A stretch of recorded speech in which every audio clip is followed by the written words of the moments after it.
उस डॉक्यूमेंट का रेलेवेंस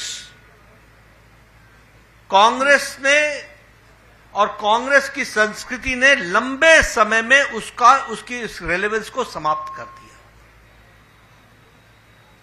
उनके लिए यह डॉक्यूमेंट महज एक औपचारिकता है। उनके लिए यह डॉक्यूमेंट महज एक रिवायत को पूरा करना है और उनके लिए यह डॉक्यूमेंट लोगों के साथ छलावा करना है।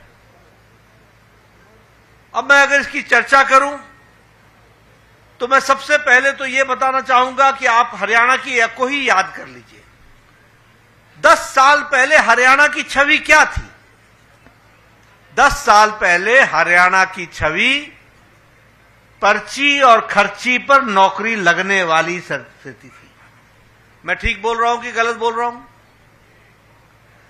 पर्ची पर नौकरी लगती थी कि नहीं? नौकरियों के चलते लोगों को सजाएं हुई कि नहीं हुई? जो सत्ता में बैठे थे वो तकलीफ में आए कि नहीं आए? उसी तरीके से अगर आप देखिए तो हरियाणा जमीनों के घोटाले के लिए जाना जाता था।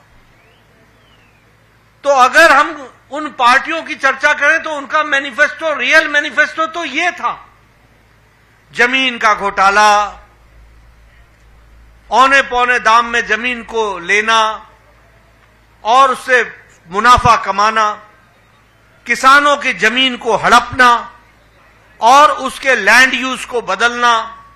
ये सारी, आप बताइए 10 साल पहले भ्रष्टाचार की छवि थी कि नहीं सरकारों की?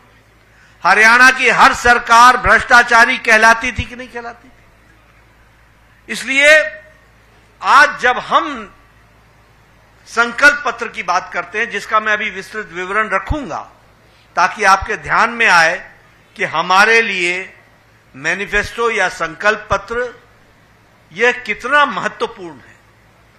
और इसीलिए मैं ये कहूंगा कि सबसे पहले तो जो हम लोगों ने कहा है नॉन स्टॉप हरियाणा।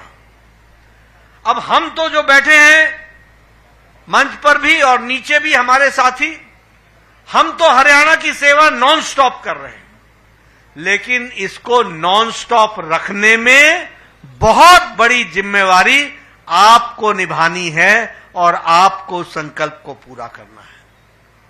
मैं तो आपके सामने रिपोर्ट कार्ड रख दूंगा, मैं आपके सामने जानकारियों के साथ विषयों को रखना चाहूंगा। अभी अभी